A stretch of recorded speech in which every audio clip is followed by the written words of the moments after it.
2024 ലോക്സഭാ തെരഞ്ഞെടുപ്പിൻ്റെ അവസാന ഘട്ടത്തിലേക്ക് നീങ്ങിക്കൊണ്ടിരിക്കുകയാണ്. അവസാന ഘട്ടം എന്നുള്ളത് നമുക്കറിയാം, അത് കൗണ്ടിംഗ് ആണ്. കൗണ്ടിങ്ങോടുകൂടി ഇലക്ഷൻ്റെ പ്രോസസ്സ് ഏതാണ്ട് അവസാനിക്കുമെന്നുള്ളതാണ്. അപ്പം ഈ കൗണ്ടിങ്ങിൽ ആലപ്പുഴ ലോക്സഭാ മണ്ഡലം 15 HPC ആലപ്പുഴ ലോക്സഭാ മണ്ഡലത്തിലേക്ക് കൗണ്ടിംഗ് ഉദ്യോഗസ്ഥന്മാരോടൊപ്പം സേവനം അനുഷ്ഠിക്കുന്നതിന് വേണ്ടി നിയോഗിക്കപ്പെട്ടിട്ടുള്ള ഉദ്യോഗസ്ഥന്മാരാണ് ഇവിടെ ഇരിക്കുന്നത്. ശരിയല്ലേ? അപ്പോൾ കൗണ്ടിങ്ങിൻ്റെ അത്യാവശ്യ കാര്യങ്ങളെക്കുറിച്ചൊക്കെ, ശ്രദ്ധിക്കേണ്ട വിഷയങ്ങളെക്കുറിച്ചൊക്കെ നമ്മുടെ ദീപു സാർ ഇവിടെ സൂചിപ്പിക്കുകയുണ്ടായി. നിങ്ങൾ ആരെങ്കിലും ഇതിനു മുൻപ് കൗണ്ടിങ്ങിൽ പങ്കെടുത്തിട്ടുണ്ടോ? അതാണ് കൗണ്ടിങ്. പിന്നെ ഇലക്ഷൻ ഡ്യൂട്ടിയിൽ ഉണ്ടല്ലോ, കഴിഞ്ഞ ഇലക്ഷൻ ഡ്യൂട്ടിയിലൊക്കെ ഉണ്ടായിരുന്നു അല്ലേ? അപ്പൊ അത്യാവശ്യം കുറച്ചൊക്കെ ഇവിടെ ഇരിക്കുന്ന ഉദ്യോഗസ്ഥന്മാർക്ക് കൗണ്ടിങ്ങിനെ കുറിച്ച് അറിയാം. ഇലക്ഷൻ പ്രോസസ്സിങ്ങിൽ പങ്കെടുത്തിട്ടുള്ളതാണ്. ഇപ്പൊ ഈ വരുന്ന 4-ാം തീയതിയാണല്ലോ കൗണ്ടിങ് അല്ലേ? 4-ാം തീയതിയാണ് കൗണ്ടിങ്. ആ കൗണ്ടിങ്ങിൽ ഇലക്ട്രോണിക് വോട്ടിംഗ് മെഷീനിൽ ഉള്ള വോട്ടുകൾ എണ്ണുന്നതിന് വേണ്ടിയുള്ള ടേബിളിലാണ് നമ്മളെ നിയോഗിച്ചിട്ടുള്ളത്. അപ്പൊ നമ്മുടെ അവിടുത്തെ പോസ്റ്റിന്റെ പേര് മൾട്ടി ടാസ്കിംഗ് സ്റ്റാഫ് എന്നാണ് പറയുന്നത്. Multi tasking staff. പലതരത്തിലുള്ള മൾട്ടി ആയിട്ടുള്ള പലതരത്തിലുള്ള ടാസ്കുകൾ നമ്മിൽ ഏൽപ്പിച്ചിരിക്കുകയാണ്. അപ്പൊ സാധാരണ രീതിയിൽ ഇവിടെ പറഞ്ഞു ഒരു കൗണ്ടിംഗ് ഹാള്. ഇപ്പൊ കൗണ്ടിംഗ് ഹാളിനെ കുറിച്ചൊക്കെ ഒരു ഐഡിയ ഉള്ളവരാണ്. നമ്മളെല്ലാവരെയും നിയോഗിക്കുന്നത് ആലപ്പുഴ ലോക്സഭാ കോൺസ്റ്റിറ്റ്യുവൻസിയുടെ വോട്ടെണ്ണുന്നതിന് വേണ്ടിയാണ്. കൺട്രോൾ യൂണിറ്റിലുള്ള വോട്ടെണ്ണുന്നതിന് വേണ്ടിയാണ് നമ്മളെ വിളിച്ചിട്ടുള്ളത്. അപ്പം ആലപ്പുഴ HPC 15 HPC എന്ന് പറഞ്ഞ ആലപ്പുഴ ലോക്സഭാ കോൺസ്റ്റിറ്റ്യുവൻസിയുടെ വോട്ടെണ്ണുന്നത് എവിടെയാണെന്നാ പറഞ്ഞ സെന്റ് ജോസഫ് സ്കൂളില്. അപ്പൊ ആലപ്പുഴ ലോക്സഭാ കോൺസ്റ്റിറ്റ്യുവൻസിയിൽ 7 നിയമസഭാ മണ്ഡലങ്ങളുണ്ട്. 7 LAC എന്ന് പറയും, MLA-മാരുടെ കോൺസ്റ്റിറ്റ്യുവൻസിയില്. ഇപ്പൊ 7 എണ്ണം ഉണ്ട്. അരൂര് തൊട്ട് അങ്ങ് കരുനാഗപ്പള്ളി വരെ ഈ 7 ലോക്സഭാ കോൺസ്റ്റിറ്റ്യുവൻസിയിലെ LAC-കളുണ്ട്. അപ്പം ഏതെങ്കിലും ഒരു LAC-യിൽ ആയിരിക്കാം നമ്മളെ നിയോഗിക്കുന്നത്. പൊതുവായി നമ്മൾ ആലപ്പുഴ ലോക്സഭാ മണ്ഡലത്തിലാണ് എങ്കിലും അരൂരാണോ, ചേർത്തലയാണോ, അമ്പലപ്പുഴയാണോ, ആലപ്പുഴയാണോ, ഹരിപ്പാടാണോ, കായംകുളം ആണോ, കരുനാഗപ്പള്ളി, ഇത് ഏതാണെന്ന് നമുക്കറിയില്ല. അതായത് 3-ാം തീയതി സെക്കൻഡ് റാൻഡമൈസേഷൻ നടക്കും. അതായത് റാൻഡമൈസേഷൻ എന്ന് പറഞ്ഞാൽ എല്ലാവരുടെയും കൂടി കുലുക്കി കുത്തുന്ന പരിപാടി ഉണ്ടല്ലോ, നറുക്കെടുക്കുന്നത്. അതുപോലെ നമ്മുടെ സോഫ്റ്റ്വെയറിൽ ഇട്ടിട്ട് നമ്മുടെ ഉദ്യോഗസ്ഥന്മാരെ അതിനകത്തിട്ടിട്ട് നറുക്കെടുത്ത് ഓരോ LAC-ലേക്കും 7 LAC ഉണ്ട്. ആ 7 LAC-ലേക്കുമായിട്ട് നിയോഗിക്കും. അപ്പൊ ഇപ്പൊ അടുത്തിരിക്കുന്ന ആള് ചിലപ്പം അരൂരിന്റെ ആയിരിക്കാം, തൊട്ടടുത്തിരിക്കുന്ന ആള് ഒരു പക്ഷേ ഹരിപ്പാട്, കായംകുളം, അങ്ങനെ മാറിയെന്ന് വരും. അതാണ് റാൻഡമൈസേഷൻ. ഇനി തേർഡ് റാൻഡമൈസേഷൻ എന്ന് പറഞ്ഞൊരു പ്രോസസ് ഉണ്ട്. ആ തേർഡ് റാൻഡമൈസേഷൻ 4-ാം തീയതി വെളുപ്പിനെ 4 അല്ലെങ്കിൽ 5 മണിക്ക് നടത്തും. അത് നടത്തി കഴിയുമ്പോൾ നമ്മൾ ഓരോരുത്തരും ഏത് ടേബിളിലാണ് എന്ന് തീരുമാനിക്കും. 3-ാം തീയതി നിങ്ങൾ ഏത് LAC-യിലെ ഉദ്യോഗസ്ഥന്മാരാണ് എന്ന് തീരുമാനിക്കും. നിങ്ങൾക്ക് അതിൻ്റെ അറിയിപ്പുണ്ടാവും. അതിനുശേഷം രാവിലെ വോട്ടെണ്ണൽ 4-ാം തീയതി വെളുപ്പിന് നടക്കുന്ന ആ പ്രോസസ്സിൽ, അല്ലെങ്കിൽ തലേ ദിവസം സ്റ്റാർട്ട് ചെയ്ത് നടത്തുന്ന പ്രോസസ്സിലൂടെ ഏത് ടേബിളിലാണ് എന്ന് തീരുമാനിക്കും. അപ്പൊ ഈ 7 LAC-യുടെ ഏതോ ഒരു ടേബിളിലാണ് നമ്മൾ വരുന്നത്. ഇനി ആ കൗണ്ടിംഗ് ഹാളിന്റെ സ്ട്രക്ചർ ഒന്ന് പറയാം. ഇപ്പം ലോക്സഭ കോൺസ്റ്റിറ്റ്യുവൻസിയുടെ ആലപ്പുഴ ലോക്സഭ കോൺസ്റ്റിറ്റ്യുവൻസിയുടെ റിട്ടേണിംഗ് ഓഫീസർ ഡിസ്ട്രിക്ട് കളക്ടർ. അപ്പോൾ ആ റിട്ടേണിംഗ് ഓഫീസറായ ഡിസ്ട്രിക്ട് കളക്ടർക്ക് ഒരു ഹാൾ ഉണ്ടാകും, കൗണ്ടിങ് ഹാൾ ഉണ്ടാകും. ഈ 7 LACയുടെ കൗണ്ടിങ് ക്രോഡീകരിക്കുന്നതിന് വേണ്ടി ഒരു ഡയസും ഹാളും ഉണ്ടാകും. അത് ഡിസ്ട്രിക്ട് കളക്ടറുടെ റിട്ടേണിംഗ് ഓഫീസറുടെ നേതൃത്വത്തിലുള്ള ആ ഒരു ഹാള്. അതോടൊപ്പം തന്നെ 7 LACകൾക്ക് പ്രത്യേകമായ കൗണ്ടിങ് ഹാളുകൾ ഉണ്ടാകും. 7 LACകൾക്കും പ്രത്യേക കൗണ്ടിങ് ഹാള് ഇവിടെ അറേഞ്ച് ചെയ്യുന്നുണ്ട്. ഓരോ കൗണ്ടിങ് ഹാളിലും 14 ടേബിളുകൾ ഇലക്ട്രോണിക് വോട്ടിംഗ് മെഷീൻ എണ്ണുന്നതിന് വേണ്ടി ഉണ്ടാകും. ഓരോ LACയിലും ഹാളിലും 14 ടേബിളുകളായിരിക്കും. അപ്പൊ അതിലൊന്നിലാണ് നമ്മൾ വരുന്നത്. ഇനി വോട്ട് എണ്ണുന്നതിന് വേണ്ടിയുള്ള ഈ ഒരു LACയുടെ കൗണ്ടിങ് ഹാളിൽ 14 ടേബിൾ ഉള്ളതിൽ ഒരു ടേബിളിൽ ഒരു കൗണ്ടിങ് സൂപ്പർവൈസർ ഉണ്ടാകും, ഒരു കൗണ്ടിങ് അസിസ്റ്റന്റ് ഉണ്ടാകും, ഒരു മൾട്ടി സ്റ്റാഫ് ഇപ്പൊ പറഞ്ഞില്ലേ ഒരാളുണ്ടാകും, പിന്നെ ഒരു മൈക്രോ ഒബ്സർവർ ഉണ്ടാകും. അങ്ങനെ ഒരു ടേബിളിൽ എത്ര പേരാ? 4 പേര്. ഒരു സൂപ്പർവൈസർ ഉണ്ടാകും, ഒരു കൗണ്ടിങ് അസിസ്റ്റന്റ് ഉണ്ടാകും, ഒരു ഇപ്പോൾ പറഞ്ഞ മൾട്ടി ടാസ്ക് സ്റ്റാഫ് MTS ഉണ്ടാകും, പിന്നെ ഒരു മൈക്രോ ഒബ്സർവർ ഉണ്ടാകും. അങ്ങനെ 4 പേരടങ്ങുന്ന ഒരു ടീമാണ് ഒരു ടേബിളിന് ചുറ്റും ഇരിക്കുന്നത്. അപ്പൊ സൂപ്പർവൈസർ കൊടുത്തിരിക്കുന്നത് എൻ്റെ ആ ടീമിനെ നയിക്കുകയും അതിൻ്റെ പൂർണ്ണ റെസ്പോൺസിബിലിറ്റി ഈ കൗണ്ടിങ് സൂപ്പർവൈസർക്കാണ്. കൗണ്ടിങ് അസിസ്റ്റന്റ് ഈ സൂപ്പർവൈസറിനെ അസിസ്റ്റ് ചെയ്യും. മൾട്ടി ടാസ്കിംഗ് സ്റ്റാഫ് ഈ മൊത്തത്തിലുള്ള കാര്യങ്ങളിൽ വേണ്ട ഹെൽപ്പ് ചെയ്യുന്നു എന്നുള്ളതാണ്. അപ്പൊ ഏതാണ്ട് സ്ട്രക്ചർ പിടികിട്ടിയല്ലോ. ഇനി ഇതേപോലെ തന്നെ ഇലക്ട്രോണിക് വോട്ടിംഗ് മെഷീൻ എണ്ണുന്നതിന് സമാനമായിട്ട് നമുക്ക് പോസ്റ്റൽ ബാലറ്റ് എന്ന് പറഞ്ഞൊരു സംവിധാനമുണ്ട്. പോസ്റ്റൽ ബാലറ്റ് എണ്ണാൻ മറ്റൊരു സംവിധാനം ആ ഹാളിനോട് ചേർന്ന് തന്നെ ഉണ്ടാകും. അവിടെയാണെങ്കിൽ ഒരു ARO എന്ന് പറഞ്ഞൊരു പോസ്റ്റ് ഉണ്ടാകും, അസിസ്റ്റന്റ് റിട്ടേണിംഗ് ഓഫീസർ. ഓരോ ടേബിളിലും ഒരു കൗണ്ടിങ് സൂപ്പർവൈസർ ഉണ്ടാകും, 2 കൗണ്ടിങ് അസിസ്റ്റന്റ്മാരുണ്ടാകും, പിന്നെ ഒരു മൈക്രോ ഒബ്സർവർ. അങ്ങനെയാണ് പോസ്റ്റൽ ബാലറ്റ് എണ്ണുന്നതിന് വേണ്ടിയുള്ള ഒരു ടേബിളിൽ വരുന്നത്. അപ്പൊ നിങ്ങൾ ശ്രദ്ധിക്കേണ്ടത് ഏറ്റവും മുഖ്യമായും നമ്മളെ ഇട്ടിരിക്കുന്നത് ഇലക്ട്രോണിക് വോട്ടിംഗ് മെഷീന്റെ വോട്ടുകൾ എണ്ണുന്നതിന് വേണ്ടിയാണ്. ഇനി ഈ സൂപ്പർവൈസർ ആ ടേബിളിലേക്ക് മൊത്തത്തിൽ 17C എന്ന് പറഞ്ഞൊരു ഫോം തരും. ഇപ്പൊ പറഞ്ഞു കേട്ടില്ലേ 17C എന്ന് പറഞ്ഞൊരു ഫോം? അത് ഇലക്ഷനിൽ ജോലി ചെയ്തിട്ടുള്ള ഉദ്യോഗസ്ഥന്മാരാണെങ്കിൽ അറിയാം. പ്രിസൈഡിംഗ് ഓഫീസർമാര്, പോളിംഗ് ഓഫീസർമാര് വോട്ടെടുപ്പിന്റെ അന്ന് വൈകുന്നേരം തയ്യാറാക്കുന്ന ഒരു ഫോമാണ് 17C. അത്യാവശ്യ കാര്യങ്ങൾ അതിനകത്തുണ്ടാകും. അതുപോലെ തന്നെ ഈ 17Cയുടെ ഇപ്പൊ 17C ആണ് ഫോം, കളർ വ്യത്യാസമില്ല. 17Cയുടെ ഇപ്പുറത്തെ ഭാഗം പാർട്ട് 2 എന്ന് പറയും.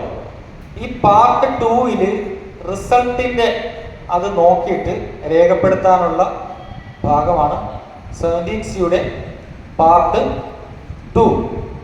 ഈ പാർട്ട് 2-ന് സമാനമായിട്ടുള്ള ഫോംസ് പ്രിന്റ് ചെയ്ത് ഓരോ ടേബിളിലും തരും. നമ്മുടെ ടേബിളിൽ ഓരോന്നും തരും. എങ്ങനെ എത്ര കോപ്പി ഉണ്ടാകും? അപ്പൊ പറഞ്ഞല്ലോ, കിട്ടിയ ഐഡിയ. ഒരു വൈറ്റ് കളറിലെ പ്രിന്റ് ചെയ്ത് ഒരു ഫോം തരും. വൈറ്റ് എല്ലാം കുറച്ച് കൂടുതൽ തരും. അപ്പം ഒരെണ്ണം വൈറ്റ്, ഒരു കാർബൺ കോപ്പി കൂടി നമ്മൾ എഴുതി തയ്യാറാക്കണം. വൈറ്റിനോടൊപ്പം കാർബൺ വെച്ചിട്ട് വേറൊരു വൈറ്റ്. അപ്പോൾ ഒരെണ്ണം വൈറ്റ് ആയി. യെല്ലോ കളർ ഒരെണ്ണം തരും. യെല്ലോ കളർ എന്നുള്ളത് എൻകോർ എന്ന് പറഞ്ഞൊരു സോഫ്റ്റ്വെയർ ഉണ്ട്. നമ്മുടെ ഈ റിസൾട്ട് ഓരോ ടേബിളിലും ഉണ്ടാകുന്ന റിസൾട്ട് നേരെ AROയുടെ ഡയസിലോട്ട് പോയി കഴിഞ്ഞാൽ അവർ കമ്പ്യൂട്ടറിൽ ഇന്റർനെറ്റിൽ എൻ്റർ ചെയ്യാം. അപ്പം ലോകം മൊത്തം ലീഡ് ചെയ്യുന്നത് ആരാണ്, ജയിക്കുന്നത് തോക്കുന്നത് എന്നൊക്കെയുള്ള വിവരങ്ങൾ ആ വോട്ടിൻ്റെ കിട്ടും. അതിനുവേണ്ടി യെല്ലോ കളറിലുള്ള ആ ഫോം എൻകോർ എന്ന് പറഞ്ഞ ടൈപ്പ് ചെയ്യുന്ന ആ സോഫ്റ്റ്വെയറിലെ ഡേറ്റ ടേബിളിലോട്ടാണ് അത് പോകേണ്ടത്, യെല്ലോ. മറ്റൊന്ന് പിങ്ക് കളറിലുള്ള ഒരു ഫോം ഉണ്ടാകും. ആ പിങ്ക് കളറിലുള്ള ഫോമിൽ മൈക്രോ ഒബ്സർവർ എന്ന് പറഞ്ഞ ഒരു ഉദ്യോഗസ്ഥൻ നമ്മുടെ ടേബിളിൽ ഉണ്ടാകും. അദ്ദേഹം അതിനകത്ത് എഴുതിയിട്ട് ഓരോ മൈക്രോ ഒബ്സർവറും തയ്യാറാക്കുന്ന ആ 17C ഫോമിൽ ഉള്ള ഡേറ്റാസ് മെയിൻ ഒബ്സർവർ ഉണ്ടാകും. ആ മെയിൻ ഒബ്സർവറുടെ ടേബിളിലേക്ക് പോകണം. അങ്ങനെയാണ് പിങ്ക്, യെല്ലോ, വൈറ്റ്. യെല്ലോ എന്ന് പറഞ്ഞ നേരത്തെ പറഞ്ഞ എൻകോർ എന്ന് പറഞ്ഞ സോഫ്റ്റ്വെയറിൽ അപ്ഡേഷൻ നടത്തുന്നതിന് വേണ്ടി പോകുന്ന യെല്ലോ കളറിലുള്ള 17C ഫോം വളരെ ഫാസ്റ്റ് ആയിട്ടായിരിക്കണം മൂവ് ചെയ്യേണ്ടത്. തയ്യാറാക്കി കഴിഞ്ഞാൽ ചെക്ക് ചെയ്യുക. ചെക്ക് ചെയ്ത് കഴിഞ്ഞാൽ പെട്ടെന്നായിരിക്കണം ഡയസിലേക്ക്, AROയുടെ ഡയസിലേക്ക് പോകേണ്ടത്. അവിടുന്ന് എൻ്റർ ചെയ്തു കൊള്ളും. അപ്പോൾ ഫോംസിനെ കുറിച്ചും ഏകദേശം കാര്യങ്ങൾ മനസ്സിലായി. ഇനി ഒരു ടേബിളിൽ, കൗണ്ടിംഗ് ടേബിളിൽ വരുന്ന ജോലി എന്താണ് എന്ന് നമുക്ക് നോക്കാം. 14 ടേബിളിൽ ഉണ്ടാകും. ആ 14 ടേബിളിലും ഒരു എണ്ണേണ്ട പോളിംഗ് സ്റ്റേഷനുകളുടെ നമ്പർ, എണ്ണേണ്ട പോളിംഗ് സ്റ്റേഷനുകളുടെ പേര് വിവരങ്ങൾ അവിടെ ഒട്ടിച്ചിട്ടുണ്ടാകും. നോട്ടീസ് പോലെ ഒട്ടിച്ചിട്ടുണ്ടാകും. അപ്പോൾ 1 മുതൽ 14 വരെയുള്ള ടേബിളിൽ 1 മുതൽ 14 വരെയുള്ള പോളിംഗ് സ്റ്റേഷൻ. ഇനി അതാണ് ചിത്രം. നമ്മുടെ മെഷീൻസ് ഒക്കെ സ്ട്രോങ് റൂമിൽ ഇരിക്കുക. സ്ട്രോങ് റൂമിൽ സീൽ ചെയ്ത് പൂട്ടി വെച്ചിരിക്കുക. അന്ന് 4-ാം തീയതി രാവിലെ 8 മണിക്ക് ഒബ്സർവർ വരും. ഈ ലോക്സഭാ മണ്ഡലത്തിന്റെ ഒബ്സർവർ വന്ന് നേരത്തെ പറഞ്ഞ റിട്ടേണിംഗ് ഓഫീസർ ജില്ലാ കളക്ടറും 7 LACകളുടെ AROമാരും രാഷ്ട്രീയ പാർട്ടികളുടെ പ്രതിനിധികളും എല്ലാവരും കൂടി ചേർന്നുകൊണ്ട് ഈ ഓരോ LACയുടെയും സ്ട്രോങ് റൂമുകൾ ഓപ്പൺ ചെയ്യും. എത്ര മണിക്കാണ്? 8 മണിക്കാണ്. 8 മണിക്ക് തുറന്നു കഴിഞ്ഞാൽ ആദ്യം അവിടെ നിന്നും നമ്മുടെ ഹാളിലേക്ക്, കൗണ്ടിംഗ് ഹാളിലേക്ക് കൊണ്ടുവരുന്നത് പോസ്റ്റൽ ബാലറ്റാണ്. പോസ്റ്റൽ ബാലറ്റ് അടങ്ങിയ പെട്ടികളുണ്ട്. ആ പോസ്റ്റൽ ബാലറ്റ് എന്ന് പറഞ്ഞാൽ സീനിയർ സിറ്റിസൺ, നിങ്ങൾ കേട്ടാണ്, 85 വയസ്സിന് മുകളിലുള്ളവരുടെ വീട്ടിൽ പോയി വോട്ട് ചെയ്യിച്ചത്, PWD ആയിട്ടുള്ള, ഫിസിക്കലി ഡിസബിലിറ്റി ഉള്ള ആളുകളുടെ വീടുകളിൽ പോയി വോട്ട് ചെയ്യിച്ചത്, കോവിഡുകാരുടെ വീടുകളിൽ പോയി വോട്ട് ചെയ്യിച്ചത്, പിന്നെ എസൻഷ്യൽ സർവീസുകാരെ വന്ന് കേന്ദ്രത്തിൽ വന്ന് ഫെസിലിറ്റേഷൻ സെന്ററിൽ വന്ന് വോട്ട് ചെയ്യിച്ചത്, പിന്നെ ഉദ്യോഗസ്ഥന്മാരെ പോസ്റ്റ് ചെയ്തിട്ടുള്ള പോസ്റ്റൽ ബാലറ്റ്, അതും ഫെസിലിറ്റേഷൻ കേന്ദ്രത്തിൽ വന്ന് വോട്ട് ചെയ്തത് ആ അടങ്ങിയ പോസ്റ്റൽ ബാലറ്റുകളുണ്ടല്ലോ. ആദ്യം അതാണ് പോസ്റ്റൽ ബാലറ്റ് എണ്ണേണ്ട ടേബിളിലേക്ക്, കൗണ്ടിംഗ് ഹാളിലെ ടേബിളിലേക്ക് കൊണ്ടു കൊടുക്കും. അടുത്തത് ഒരു 8 കഴിഞ്ഞ് 8:30 അല്ലെങ്കിൽ അതിന് മുൻപായിട്ട് ഇലക്ട്രോണിക് വോട്ടിംഗ് മെഷീൻ കൊണ്ടുവരാൻ തുടങ്ങും. ഇലക്ട്രോണിക് വോട്ടിംഗ് മെഷീൻ എന്ന് പറഞ്ഞാൽ 3 ഡിവൈസുകളാണ്. ഏതൊക്കെയാ? Control unit, ballot unit, VVPAT. ഈ 3 ഡിവൈസുകളിൽ ഒരെണ്ണം മാത്രമേ ആദ്യം എടുക്കത്തുള്ളൂ. ഏതാ? കൺട്രോൾ യൂണിറ്റ് മാത്രമാണ് വോട്ട് എണ്ണുന്നതിന് വേണ്ടി ആദ്യം കൊണ്ടുവരുന്നത്. അപ്പോൾ 1ാമത്തെ ടേബിളിൽ ആ LACയിലെ 1ാമത്തെ പോളിംഗ് സ്റ്റേഷനിൽ വരും. 2ാമത്തെ ടേബിളിൽ രണ്ടാമത്തെ പോളിംഗ് സ്റ്റേഷനിലെ കൺട്രോൾ യൂണിറ്റ് വരും. അങ്ങനെ 3, 4 ഈ 14 ആദ്യത്തെ 14 പോളിംഗ് സ്റ്റേഷനിലെ ഡിവൈസുകൾ വരും. ഈ ഡിവൈസുകൾ വരുമ്പോൾ സൂപ്പർവൈസർ ഉണ്ടാകും, ടേബിളിൽ അസിസ്റ്റന്റ് ഉണ്ടാകും, മൾട്ടി ടാസ്കുകാരുണ്ടാകും. ഇവർക്ക് ചെയ്യാനുള്ളതെന്ന് പറഞ്ഞാൽ ഈ പെട്ടിയുടെ മുകളിൽ ആ ഹോൾഡിംഗ് ഉണ്ടല്ലോ, പെട്ടി പിടിക്കുന്ന, അതിന്റെ അപ്പുറവും ഇപ്പുറവും ഏതെങ്കിലും ഒരു ഭാഗത്ത് അഡ്രസ് ടാഗ് എന്ന് പറഞ്ഞാൽ ഈ കളറിലുള്ള ഇതേ രീതിയിലുള്ള അഡ്രസ് ടാഗിൽ അരക്കുരുക്കി ഒഴിച്ച് ടോയ് കൊണ്ട് കെട്ടി സീൽ ചെയ്തിട്ടുണ്ടാവും. അതങ്ങനെ തന്നെയാണ് വരുന്നതെന്ന് ആര് നോക്കണം? നമ്മൾ നോക്കണം. ഞാൻ ടാസ്ക് ആണെന്ന് പറഞ്ഞ് മാറിയിരിക്കാൻ പറ്റത്തില്ല. നിങ്ങൾ 3, 4 പേരും അക്കാര്യം നോക്കണം. അപ്പൊ അത് വാക്സ് സീലിങ്ങോട് കൂടിയാണ് വന്നിട്ടുള്ളത്. ഇനിയോ ആ പെട്ടിയുടെ മുകളിൽ വെച്ചിരിക്കുന്ന അഡ്രസ് ടാഗിൽ കാണും 15 HPC ആലപ്പുഴ ലോക്സഭാ കോൺസ്റ്റിറ്റ്യുവൻസി എന്നുള്ളത്. പിന്നെ ഏത് LAC ആണെന്ന് കാണും. ആലപ്പുഴ ആണെങ്കിൽ ആലപ്പുഴ, അമ്പലപ്പുഴ ആണെങ്കിൽ അമ്പലപ്പുഴ, കായംകുളം ആണെങ്കിൽ അങ്ങനെ LAC. അതിൻ്റെ താഴെ കൺട്രോൾ യൂണിറ്റിന്റെ നമ്പർ രേഖപ്പെടുത്തിയിരിക്കും. അപ്പോൾ ഈ അഡ്രസ് ടാഗിൽ നമ്പർ നോക്കുക.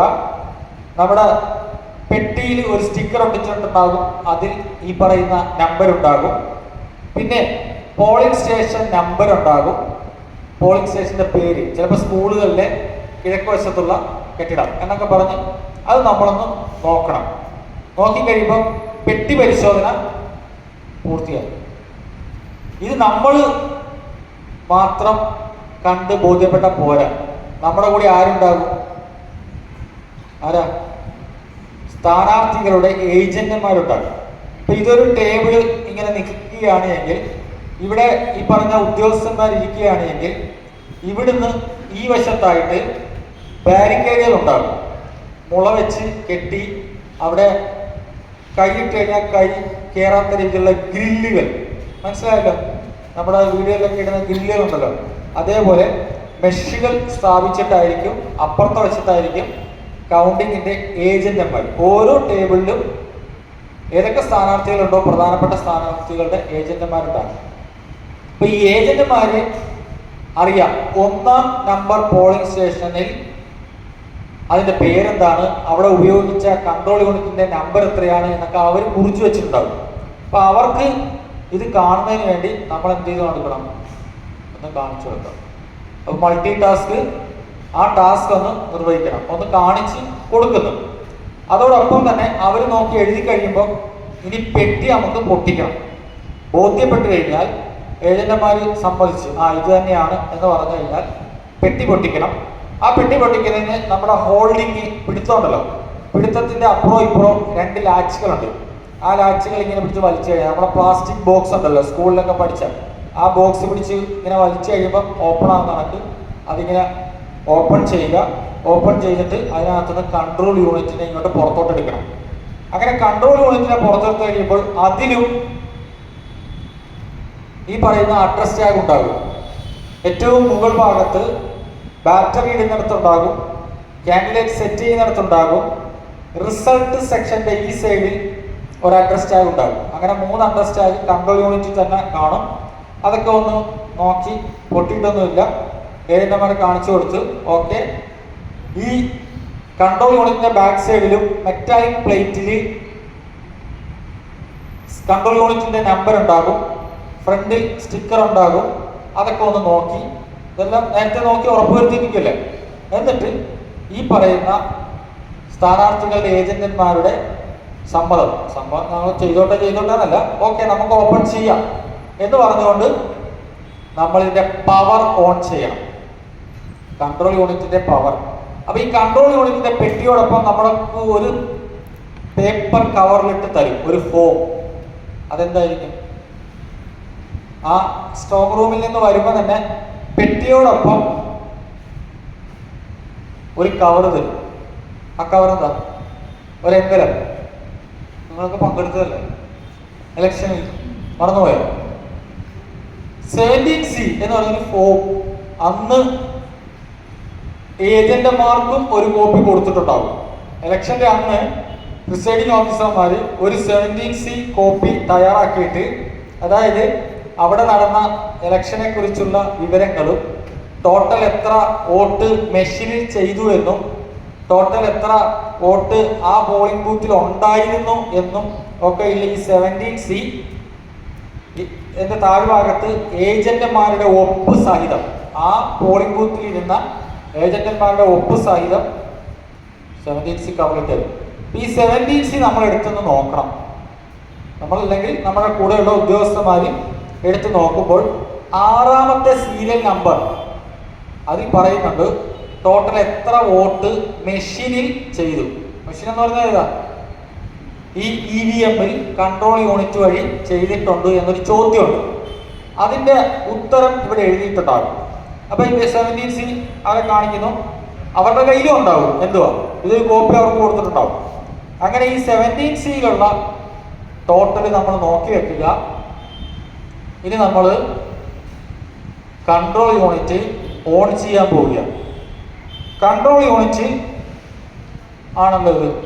ഇതിന്റെ ഏറ്റവും മുകളിൽ ഈ ഭാഗത്ത് ബാക്ക് സൈഡിൽ രണ്ട് അപ്പുറം ഇപ്പുറം ഒരു ചെറിയ ഗ്യാപ്പ് ഉണ്ട്. അതേ പിടിച്ച് വലിച്ചു കഴിഞ്ഞാൽ അതിന്റെ ഡോർ ഇങ്ങനെ തുറന്നു വരും. തുറന്നു വന്നു കഴിഞ്ഞാൽ ഒരു ടോഗിൾ സ്വിച്ച് ഉണ്ട്, ഒരു സ്റ്റീൽ കളറിലെ ഒരു സ്വിച്ച് ഉണ്ട്. അതങ്ങ് തട്ടിയിട്ട് കഴിഞ്ഞാൽ എന്ത് ഓണാവും? Control unit ഓണാവും. ഉടൻ തന്നെ നമ്മൾ അതിന്റെ ഡിസ്പ്ലേ പാനലിലോട്ട് നോക്കണം. ഇവിടെ ഡിസ്പ്ലേ ചെയ്യും കൺട്രോൾ യൂണിറ്റ് ഓണായിരിക്കുന്നു, ഡേറ്റ്, ടൈം, കൺട്രോൾ യൂണിറ്റിന്റെ സീരിയൽ നമ്പർ, കൺട്രോൾ യൂണിറ്റ് അങ്ങനെയാണ് ഇങ്ങനെയാണെന്നൊക്കെ പറഞ്ഞ് പല കാര്യങ്ങളും ഇവിടെ ഡിസ്പ്ലേ ചെയ്യപ്പെടും. അത് നമ്മൾ നോക്കുന്നതോടൊപ്പം തന്നെ ടൈം, ഡേറ്റ് ഒക്കെ ഒന്ന് ചെക്ക് ചെയ്തേക്കണം. നമുക്കറിയാമല്ലോ ടൈം എത്രയാണെന്ന്. ഏകദേശം ടൈം ഒക്കെ അത് തന്നെയാണോ തെറ്റിപ്പോയിട്ടുണ്ടോ എന്ന് നോക്കണം. അപ്പൊ ടൈമിൽ ഡിസ്ക്രിപ്പൻസി, ഡേറ്റിൽ ഡിസ്ക്രിപ്പൻസി ഒന്നും ഇല്ല എങ്കിൽ ഇതിനകത്ത് സീരിയൽ നമ്പർ ഡിസ്പ്ലേ ചെയ്ത് വരും. നമ്മൾ നേരത്തെ പറഞ്ഞ സീരിയൽ നമ്പർ ഉണ്ടല്ലോ എഴുതി വെച്ചിട്ടുണ്ടല്ലോ നേരത്തെ, അതൊക്കെ കറക്റ്റ് ആണെന്ന് നോക്കിയിട്ട് അവരുടെ പറയണം. ശരി, നമുക്ക് റിസൾട്ട് നോക്കാം ഏജന്റുമാർ. എന്നിട്ട് ഓൺ ചെയ്ത് വെച്ചിരിക്കുകയാണ്. അതിന്റെ 3ാമത്തെ ഭാഗത്തിൽ ഡിസ്പ്ലേ സെക്ഷൻ, ബാറ്ററി സെക്ഷൻ, 3ാമത് റിസൾട്ട് സെക്ഷൻ എന്ന് പറഞ്ഞ ഒരു സെക്ഷൻ ഉണ്ട്. ഒരു വലിയൊരു ഡോർ ഇങ്ങനെ വേറെ കളറിൽ, പച്ച കളറിൽ അടഞ്ഞിരിക്കുന്ന ഡോറും അതിന്റെ സൈഡിൽ അഡ്രസ് ടാഗും ഉണ്ടാകും. അപ്പോൾ ഓൺ ചെയ്ത് വെച്ചിരിക്കുകയാണ്. അപ്പോൾ അവരോട് പറയുന്നു നമുക്ക് റിസൾട്ട് നോക്കുന്നതിന് വേണ്ടി ഓപ്പൺ ചെയ്യാം. അപ്പോൾ ഒരു ചെറിയ ബ്ലേഡ് അല്ലെങ്കിൽ കത്തി, നമുക്ക് നൈഫ് തന്നിട്ടുണ്ടാവും. അത് വെച്ചിട്ട് ആ ടാഗ് ഒന്ന് കട്ട് ചെയ്യുക. കട്ട് ചെയ്യുമ്പോൾ അഡ്രസ് ടാഗ് താഴോട്ട് പോകുന്നത് സൂക്ഷിച്ച് വെക്കുക, കളയേണ്ട ആവശ്യമുണ്ട്. അങ്ങനെ ഈ ഡോറിന്റെ നടുഭാഗത്ത് ഗ്രീൻ പേപ്പർ സീൽ എന്ന് പറഞ്ഞൊരു സീൽ ഒട്ടിച്ചിട്ടുണ്ട്. ഇപ്പൊ ഇരുന്നവർക്കൊക്കെ അറിയാം, അന്ന് പോളിംഗ് ബൂത്തിൽ ഇരുന്നവർക്കൊക്കെ അറിയാം, ഗ്രീൻ പേപ്പർ സീൽ എന്ന് പറഞ്ഞൊരു സീൽ ഇങ്ങനെ കുറുകെ ഒട്ടിച്ചിട്ടുണ്ട്. അതിൽ ഒരു സീരിയൽ നമ്പർ ഉണ്ടാകും. ഗ്രീൻ പേപ്പർ സീലിന്റെ സീരിയൽ നമ്പർ ചിലപ്പോൾ അവർ ചോദിക്കുക എത്രയാണ്. അതേ ഉണ്ട്, ഓക്കെ, സമ്മതിച്ചു. നമ്മൾക്കും ഈ 17C ആ നമ്പർ ഉണ്ടാകും. അത് നോക്കി ഈ പറഞ്ഞല്ലോ കട്ട് ചെയ്തെന്ന്, ടോയിൻ കട്ട് ചെയ്തിട്ട് ആ ഡോർ പിടിച്ചൊന്ന് അതിന്റെ ഒരു എഡ്ജ് ഉണ്ട്, എഡ്ജെ പിടിച്ച് വലിച്ചു കഴിഞ്ഞാൽ ഈ ഡോർ ഇങ്ങനെ തുറന്നു വരും. അപ്പൊ ഈ ഗ്രീൻ പേപ്പർ സീൽ ഒട്ടിച്ച് വെച്ചിരിക്കുന്നത് പൊട്ടിയിട്ട് അതിങ്ങനെ തുറന്ന് നമുക്ക് വെക്കാം. അങ്ങനെ തുറന്ന് വെച്ച് കഴിഞ്ഞാൽ ഇപ്പൊ ഇങ്ങനെ താഴെ വെച്ചിരിക്കുകയാണെങ്കിൽ അവരത്തൊക്കെ ഒന്ന് കാണിച്ച് താഴെ വെച്ചതിന് ശേഷം റിസൾട്ട് എന്ന് പറഞ്ഞൊരു ബട്ടൺ ഉണ്ട്. അതിന്റെ മിഡിൽ, ഈ ഡോർ തുറന്നിരിക്കുമല്ലേ, ഡോർ തുറന്നിരിക്കുമ്പോൾ അതിന്റെ മിഡിൽ ഭാഗത്ത് റിസൾട്ട് എന്ന് പറഞ്ഞൊരു ബട്ടൺ കാണാം, പ്രിന്റ് എന്ന് പറഞ്ഞൊരു ബട്ടൺ കാണാം. അപ്പൊ പ്രിന്റ് ബട്ടൺ കാണുമെങ്കിൽ അതിന്റെ മുകളിൽ എന്തുണ്ട്? റിസൾട്ട്. ഞാൻ പറഞ്ഞു ഗ്രീൻ പേപ്പർ സീലിന്റെ ആ സീൽ പേപ്പർ കഷ്ണം ചിലപ്പോൾ റിസൾട്ട് സെക്ഷന്റെ മുകളിൽ ഇങ്ങനെ ഇരിക്കുമായിരിക്കും, റിസൾട്ട് ബട്ടന്റെ മുകളിൽ ഇരിക്കുമായിരിക്കാം. അപ്പൊ നിങ്ങൾ 2 ഹോളുണ്ട്, ആ ഹോള് മനസ്സിലാക്കിയിട്ട് താഴെ പ്രിന്റും മുകളിൽ റിസൾട്ടും. പേപ്പർ ഇരിക്കുകയാണെങ്കിൽ അവിടെ ഇരുന്നുണ്ടോ പേപ്പർ, നമ്മൾ വിരൽ കൊണ്ട് റിസൾട്ട് ബട്ടണിൽ പിടിച്ച് പ്രസ് ചെയ്യണം. മനസ്സിലായോ? പ്രസ് ചെയ്യുമ്പോൾ കമ്പ്യൂട്ടിംഗ് റിസൾട്ട് എന്ന് പറഞ്ഞ് റിസൾട്ട് ഇവിടെ എഴുതി കാണിക്കും. അപ്പം സെക്കൻഡ് കൗണ്ടിങ് സ്റ്റാഫ് അവിടെ ഉണ്ടാവും. അതായത് കൗണ്ടിങ് അസിസ്റ്റന്റ് ആയിട്ട് ഒരു സ്റ്റാഫ് ഉണ്ടാവും. അല്ലെങ്കിൽ മൾട്ടി ടാസ്കിങ് സ്റ്റാഫ് ആണെങ്കിലും ഇതൊന്ന് എടുത്തൊന്ന് ഇങ്ങനെ കാണിച്ചു കൊടുക്കണം. ആരെ? ഏജന്റുമാർ. അവർക്ക് കാണണം. കൂട്ടത്തിൽ ഫോമുമായിട്ട് സൂപ്പർവൈസർ കൗണ്ടിങ് എഴുതാൻ വേണ്ടി നിൽക്കുന്നുണ്ടാവും. അപ്പൊ അദ്ദേഹത്തിന് കാണിച്ചു കൊടുക്കണം. ഈ കൗണ്ടിങ് കമ്പ്യൂട്ടിംഗ് റിസൾട്ട് എന്ന് പറഞ്ഞതിന് ശേഷം കുറച്ച് ഡിസ്പ്ലേ ഒക്കെ വന്നതിന് ശേഷം കാൻഡിഡേറ്റ് CAND എന്ന് മാത്രം എഴുതിയിട്ട് അതിന്റെ നേരെ ഒന്നെന്ന് വരും. അതായത് ഒന്നാമത്തെ സ്ഥാനാർത്ഥി. അതിന്റെ താഴെ വോട്ട്സ് നേരെ എണ്ണം കാണിക്കും. അപ്പൊ കാൻഡി 1, വോട്ട്സ് ഇത്ര. നമുക്ക് അതിനുള്ള 17C ഫോം ഉണ്ടല്ലോ, വൈറ്റ്, യെല്ലോ, പിന്നെ പിങ്ക്. പിങ്ക് ചിലപ്പം മൈക്രോ ഒബ്സർവർ തന്നെ എഴുതും. അപ്പൊ അതിനകത്തോട്ട് ഈ സെക്കൻഡ് പാർട്ട് ആ ഫോമിന്റെ 1 സ്ഥാനാർത്ഥിയുടെ പേര് പ്രിന്റ് ചെയ്ത് തരും. തന്നിട്ടുള്ളതിന്റെ നേരെ നമ്മൾ ഈ കാണുന്ന വോട്ടിന്റെ എണ്ണം എഴുതണം. അപ്പം കാൻഡി 1, വോട്ട് ഇത്ര. അത് കണ്ടു നോക്കിയിരിക്കുമ്പോൾ തന്നെ അടുത്ത വരും, സെക്കൻഡ് വരും, തേർഡ് വരും. അങ്ങനെ 11 സ്ഥാനാർത്ഥികൾ എഴുതാ നോട്ട ഉൾപ്പെടെ ഉണ്ടെങ്കിൽ അത് മൊത്തം തെളിഞ്ഞു വരുമ്പോൾ സൂപ്പർവൈസറും അല്ലെങ്കിൽ അസിസ്റ്റന്റും ഒക്കെ അത് എഴുതുവാണ് എങ്കിൽ നമ്മളൊന്നിത് കാണിച്ചു കൊടുക്കണം. അവരെ ഒന്ന് കാണിച്ചു കൊടുക്കണം. ഇനി അതല്ല കൗണ്ടിങ് അസിസ്റ്റന്റ് ആണ് ഇത് പിടിച്ചിരിക്കുന്നതെങ്കിൽ നമ്മൾ നോക്കിയിരുന്ന് സൂപ്പർവൈസർക്ക് പറഞ്ഞു കൊടുക്കണം. ഇത് ആ 1 മുതൽ നോട്ട വരെ സെക്കൻഡ് കൊണ്ട് ഇങ്ങനെ തെളിഞ്ഞ് വന്ന് അങ്ങ് പോകും. അപ്പൊ ചിലപ്പോൾ ഇവിടെ എല്ലാവരുടെയും എഴുതിയെടുത്ത് കാണത്തില്ല. അങ്ങനെ ഇതുണ്ടെങ്കിൽ നമ്മൾ വീണ്ടും റിസൾട്ട് ബട്ടൺ അമർത്തണം. ഒരു കുഴപ്പമില്ല. മൊത്തം ഡിസ്പ്ലേ ചെയ്ത് എൻഡ് വന്നു കഴിയുമ്പോൾ ആരുടെയെങ്കിലും എഴുതിയിട്ടില്ല എങ്കിൽ, ഇത് എഴുതിയതിൽ സംശയമുണ്ട് എങ്കിൽ ഇനി ഒന്നും കൂടി ഒന്ന് ചെക്ക് ചെയ്യുന്നതിന് വേണ്ടി വീണ്ടും എന്ത് ചെയ്യാം? റിസൾട്ട് ബട്ടൺ പ്രസ് ചെയ്യും. അപ്പോഴും തെളിഞ്ഞു വരുമ്പോൾ നോക്കണം. വൈറ്റ് പേപ്പറിൽ, വൈറ്റ് ഫോമിൽ കാർബൺ കോപ്പി വെച്ച് എഴുതണം. യെല്ലോയിൽ അല്ലാതെ തന്നെ എഴുതണം. പിങ്കിൽ മിക്കവാറും ഒബ്സർവർ മൈക്രോ എഴുതിക്കൊള്ളും. അങ്ങനെ റിസൾട്ടൊക്കെ നമ്മൾ നോക്കി എല്ലാം എഴുതിയെടുത്ത് സൂപ്പർവൈസർ വൈറ്റിലും യെല്ലോയിലും ഒപ്പുവെക്കണം. എന്നിട്ട് ഈ ഫോം ചിലപ്പോൾ കളക്ട് ചെയ്യാൻ വേണ്ടി ഉദ്യോഗസ്ഥന്മാർ വരും. ഇല്ല എങ്കിൽ അനൗൺസ്മെന്റ് ഉണ്ടാവുകയാണെങ്കിൽ പെട്ടെന്ന് നമ്മൾ എന്ത് ചെയ്യണം? അതുകൊണ്ട് യെല്ലോ കൊടുക്കേണ്ട എൻകോറിലേക്കും വൈറ്റ് AROയുടെ സ്റ്റാഫ് എൻ്റർ ചെയ്യാനിരിക്കുന്നിടത്തോട്ടും ആയിട്ട് കൊടുക്കണം. അത് ആദ്യം ചെന്നൊന്നും കൊടുത്തു കഴിയുമ്പോൾ പെട്ടെന്ന് മനസ്സിലാവും. അതേ രീതിയിൽ കൊടുക്കുക. അപ്പം നിങ്ങളുടെ കണ്ണും മൾട്ടി ടാസ്കിംഗ് സ്റ്റാഫിന്റെ കണ്ണും എവിടെയായിരിക്കണം? കമ്പ്യൂട്ടിംഗ് റിസൾട്ട് കൃത്യമായിട്ട് എഴുതുന്നുണ്ടോ? തെറ്റ് പറ്റാമല്ലോ. അപ്പൊ തെറ്റ് പറ്റാതെ എഴുതുന്നതിന് വേണ്ടി നമ്മൾ സഹായിക്കുക എന്നുള്ളതാണ്. ഒരു റൗണ്ട് ഇങ്ങനെ കഴിയും. ഇനി ചില പ്രത്യേക ഒക്കേഷൻ ഉണ്ടാകാൻ സാധ്യതയുണ്ട്. ഈ കൺട്രോൾ യൂണിറ്റ് എടുത്ത് ടോഗിൾ സ്വിച്ച് ഇങ്ങനെ ഓൺ ചെയ്യുമ്പോൾ പെട്ടെന്ന് മിന്നി അല്ലെങ്കിൽ അങ്ങ് ഡിസ്പ്ലേ ഒന്നും വരുന്നില്ല. അങ്ങനെ ഉണ്ട് എങ്കിൽ ഒരു സാധ്യത ഇതിന്റെ ബാറ്ററി 1 മാസമായിട്ട് ഇരിക്കുമല്ലേ, അതിന്റെ ബാറ്ററിയുടെ ചാർജ് തീർന്നത് കൊണ്ടാകാം. അപ്പൊ നമുക്ക് പവർ പാക്ക് എന്ന് പറഞ്ഞ ബാറ്ററി തന്നിട്ടുണ്ടാകും.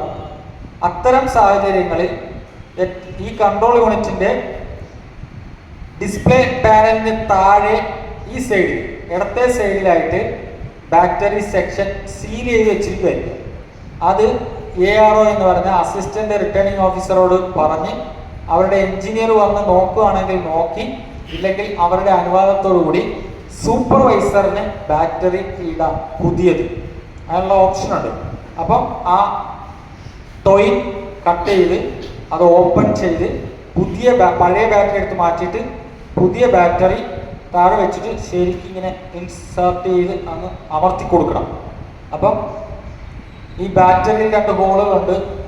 കൺട്രോൾ യൂണിറ്റിൽ 2 പിന്നുകൾ ഇങ്ങനെ നിൽക്കും. അത് ശരിക്കും അങ്ങ് പ്രസ് ചെയ്ത് കയറി കഴിയുമ്പോൾ കണക്ഷൻ ആയിക്കോളും.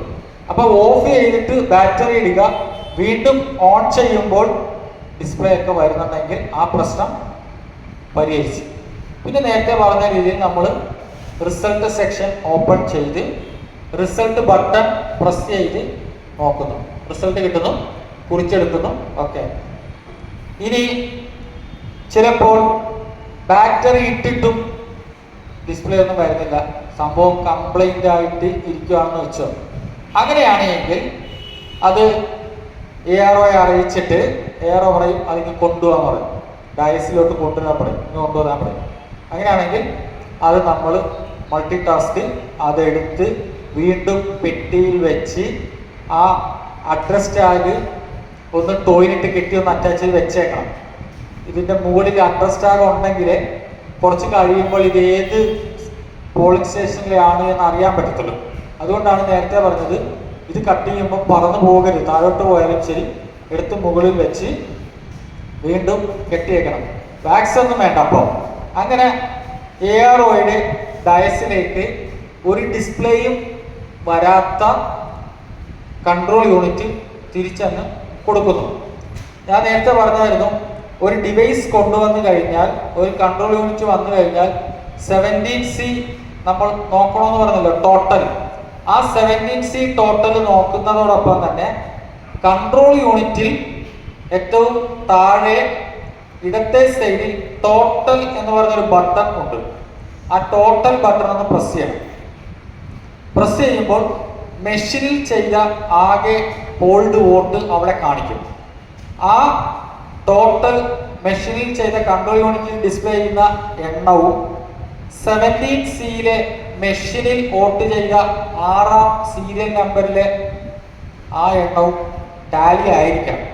അത് വ്യത്യാസമാണ് എങ്കിൽ എണ്ണാൻ പാടില്ല. അത് ഇതിനു മുമ്പ് ഒന്ന് പറയേണ്ടായിരുന്നു. ആ 1ാമത്തെ മെഷീൻ എടുക്കുമ്പോൾ തന്നെ നമ്മളതൊന്ന് ടാലി ആണോ എന്ന് നോക്കണം. അപ്പം കൺട്രോൾ യൂണിറ്റും ഇത് ടോട്ടലും ആ ടോട്ടലും കൂടി നോക്കിയിട്ട് ടാലി ആകുന്നില്ല എങ്കിൽ അത് AROയെ അറിയിച്ചിട്ട് നേരെ അത് AROയുടെ ടേബിളിലോട്ട് പോകും. അതുപോലെ തന്നെ ഒരു ഡിവൈസ് കൊണ്ടുവന്ന് പവർ ഓൺ ചെയ്ത് ടോട്ടൽ ബട്ടൺ പ്രസ് ചെയ്യുന്നതിന് മുൻപ് അല്ലെങ്കിൽ റിസൾട്ട് ബട്ടൺ പ്രസ് ചെയ്യുന്ന സമയത്ത് ഇൻവാലിഡ് എന്ന് പറഞ്ഞൊരു മെസ്സേജ് ഇങ്ങനെ എഴുതി കാണിക്കുന്നു. എന്തുവാ? ഇൻവാലിഡ് എന്ന് പറഞ്ഞൊരു മെസ്സേജ് എഴുതി കാണിച്ചു കഴിഞ്ഞാൽ 2 കാരണങ്ങളാൽ ഇൻവാലിഡ് ഉണ്ടാകാൻ സാധ്യതയുണ്ട്. ഒന്ന്, ഈ കൺട്രോൾ യൂണിറ്റ് ഇലക്ഷന്റെ അന്ന് അവസാനിക്കുമ്പോൾ ക്ലോസ് എന്ന് പറഞ്ഞ ബട്ടൺ അമർത്താത്തതിന്റെ പേരിൽ പോളിംഗിന്റെ അന്ന്, വോട്ടിന്റെ അന്ന് വോട്ടൊക്കെ ചെയ്യിച്ചിട്ട് ഏറ്റവും അവസാനം പ്രിസൈഡിംഗ് ഓഫീസർമാർ ചെയ്യേണ്ടതാണ് ഏത് ബട്ടൺ പ്രസ് ചെയ്യുക? Close button. അവരത് ബട്ടൺ പ്രസ് ചെയ്യാൻ മറന്നുപോയിട്ടുണ്ട് എങ്കിൽ ഇൻവാലിഡ് കാണിക്കും. അപ്പോൾ നമ്മുടെ മനസ്സിലത് ഉണ്ടാകണം. അങ്ങനെ ഒരു ഇൻസിഡന്റ് അവിടെ ഉണ്ടാവുകയാണെങ്കിൽ നമ്മൾ പറയണം ഇൻവാലിഡ് വന്ന് ഒരു കാര്യം ക്ലോസ് ബട്ടൺ പ്രസ് ചെയ്യാത്തതാണ്. അങ്ങനെ ക്ലോസ് ബട്ടൺ സൂപ്പർവൈസർക്ക് പ്രസ് ചെയ്യാനുള്ള അധികാരമുണ്ട്. AROയെ അറിയിച്ചിട്ട് ക്ലോസ് ബട്ടൺ പ്രസ് ചെയ്യണം. ഇനി മറ്റൊന്ന്, വീണ്ടും മെഷീൻ ഓൺ ചെയ്ത് കഴിയുമ്പോൾ ഇൻവാലിഡ് എന്ന് കാണിക്കുകയാണ്. അതിനൊരു കാരണം എന്ന് പറഞ്ഞാൽ ഈ കൺട്രോൾ യൂണിറ്റിനോടൊപ്പം ബാലറ്റ് യൂണിറ്റും VVPATും കണക്ട് ചെയ്തിട്ടാണ് ഇത് ഉപയോഗിക്കുന്നത് വോട്ട് ചെയ്യുന്ന അന്ന്. അപ്പം അതിൻ്റെ ഒരു സെർച്ചിങ് ഒക്കെ ഇത് പവർ ഓൺ ചെയ്യുമ്പോൾ ഇതിൽ നടക്കും. അങ്ങനെ കറങ്ങി കറങ്ങി കറങ്ങി കറങ്ങി കറങ്ങി കറങ്ങി ഓൺ എന്ന് കാണിക്കുന്നതിന് മുൻപ് ഇൻവാലിഡ് എന്ന് കാണിച്ചാൽ അതിൻ്റെ അർത്ഥം ഇത് ബാലറ്റ് യൂണിറ്റും VVPATും കണക്ട് ചെയ്യാത്തതുകൊണ്ട് അങ്ങനെ കാണിക്കുന്നതാണ്. അതിനൊരു പരിഹാരം എന്നുള്ളത് ഈ കൺട്രോൾ യൂണിറ്റിന്റെ ഏറ്റവും താഴെ വലത്തെ സൈഡിൽ ബാലറ്റ് ബട്ടൺ എന്ന് പറഞ്ഞൊരു ബട്ടൺ ഉണ്ട്. എന്തുവാ? Ballot button. ആ ബാലറ്റ് ബട്ടൺ പ്രസ് ചെയ്ത് കഴിഞ്ഞാൽ ആ ഇൻവാലിഡ് മാറും. പിന്നെ നമുക്ക് റിസൾട്ടൊക്കെ എടുത്തിട്ട് നോക്കാൻ പറ്റും. അപ്പൊ ഞാൻ നേരത്തെ പറഞ്ഞു, റിസൾട്ട് സെക്ഷൻ തുറന്നു കഴിയുമ്പോൾ അതിൻ്റെ ഉള്ളിൽ ഒരു ഇന്നർ ഡോറുണ്ട്, ഇന്നർ ഡോർ, അതിന്റെ ഉള്ളിലൊരു ഡോറുണ്ട്.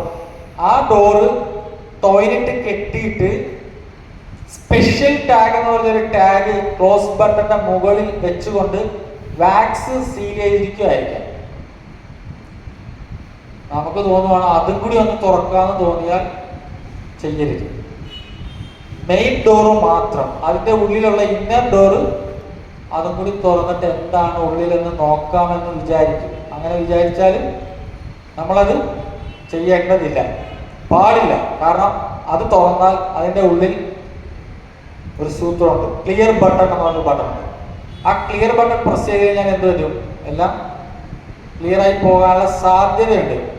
എന്നാ പിന്നെ ഒന്ന് ക്ലിയർ കൂടി ആക്കിയേക്കാം, അതും കൂടി തുറക്കാം. എന്തായാലും വോട്ട് എണ്ണി അങ്ങനെ ക്ലിയർ ചെയ്യാൻ പാടില്ല. ഈ മെഷീൻസ് ഒക്കെ നമ്മൾ എണ്ണിയതിന് ശേഷം സ്ട്രോങ് റൂമിന് പകരം കളക്ടറേറ്റ് വെയർ ഹൗസ് എന്ന് പറഞ്ഞ ആ കെട്ടിടത്തിൽ കൊണ്ടുവന്ന് ഇത്ര നാള് സൂക്ഷിക്കണമെന്നുണ്ട്. സൂക്ഷിച്ചതിന് ശേഷം മാത്രമേ വേറെ ഇലക്ഷൻ നടക്കുന്നിടത്തേക്ക് ഇത് കൊടുക്കാൻ പറ്റുള്ളൂ. കേസുകളൊന്നും ഉണ്ടാകാത്ത ആ ഒരു സാഹചര്യത്തിൽ മാത്രമാണ് അങ്ങനെ കൊണ്ടുപോകുന്നത്. അപ്പോൾ നമ്മളിപ്പോൾ മനസ്സിലാക്കിക്കൊണ്ടിരിക്കുന്നത്, ഓൺ ചെയ്ത് കഴിയുമ്പോൾ ഡിസ്പ്ലേ വരാത്ത, invalid, battery complaint, close button press ചെയ്യാത്ത, ബാലറ്റ് ബട്ടൺ പ്രസ് ചെയ്യേണ്ട ചില ആ നുണുക്ക് പണി എന്നൊക്കെ നമ്മൾ പറയുമല്ലോ, അങ്ങനെ ചെയ്യേണ്ട ചില വിഷയങ്ങളുമായി ബന്ധപ്പെട്ടുകൊണ്ടുള്ള ഡിസ്പ്ലേയെ കുറിച്ചാണ് നമ്മൾ പറഞ്ഞത്. അതോടൊപ്പം തന്നെ ഞാൻ നേരത്തെ പറഞ്ഞു 17C ടോട്ടലും 17C സീരിയൽ നമ്പർ 6 ടോട്ടലും മെഷീനിലെ ടോട്ടലും. ഒരു ഡിവൈസ് നമ്മുടെ കയ്യിൽ കിട്ടിക്കഴിഞ്ഞാൽ ടോട്ടൽ അറിഞ്ഞിട്ട് വേണം, അതായത് ഉറപ്പുവരുത്തണം. അഡ്രസ് ടാഗ് സീരിയൽ നമ്പറൊക്കെ നോക്കി ഇന്ന പോളിംഗ് സ്റ്റേഷനിലേക്കാണ് എന്ന് ഉറപ്പുവരുത്തിയതിന് ശേഷം നമ്മൾ ചെയ്യേണ്ട കാര്യമാണ് ടോട്ടൽ ബട്ടൺ പ്രസ് ചെയ്ത് ടോട്ടൽ നോക്കി 17C നോക്കി ടാലി ആണെന്ന് നോക്കണം. മറ്റൊന്ന് ഡേറ്റ് ആൻഡ് ടൈം ടാലി ആകുന്നുണ്ടോ എന്ന് നോക്കണം.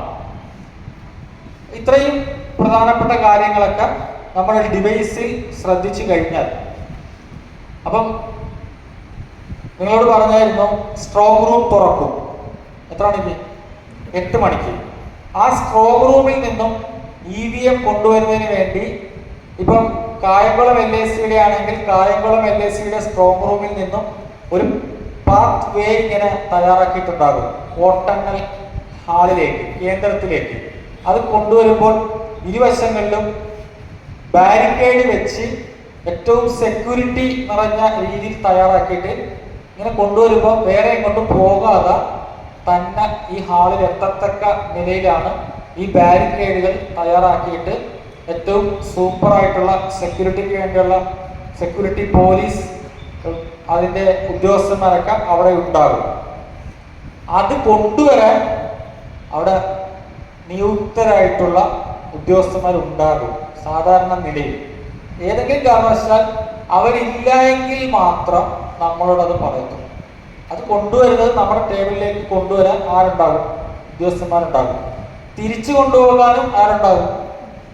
ഏതെങ്കിലും കാരണവശാൽ ഇത് സ്ലോ ആകുന്ന ആ ഒരു സാഹചര്യം വന്നുവെങ്കിൽ മാത്രമേ മൾട്ടി ടാസ്ക് സ്റ്റാഫിന് ആ ഒരു ജോലി വരുത്തുള്ളൂ. വരാൻ പാടില്ല എന്നില്ല, സാധ്യതയുണ്ട്.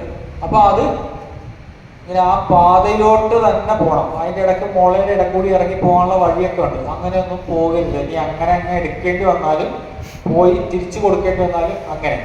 നേരത്തെ പറഞ്ഞു, എണ്ണാൻ പറ്റാത്ത ഓരോ റൗണ്ടിലും അങ്ങനെ കൺട്രോൾ യൂണിറ്റ് EVM ഉണ്ട് എങ്കിൽ അത് ആരുടെ ടേബിളിൽ കൊടുക്കണം? AROയുടെ ടേബിളിലോട്ട് കൊടുക്കണം. അത് നമ്മൾ എടുത്തുകൊണ്ട് AROയുടെ ടേബിളിൽ കൊടുക്കണം.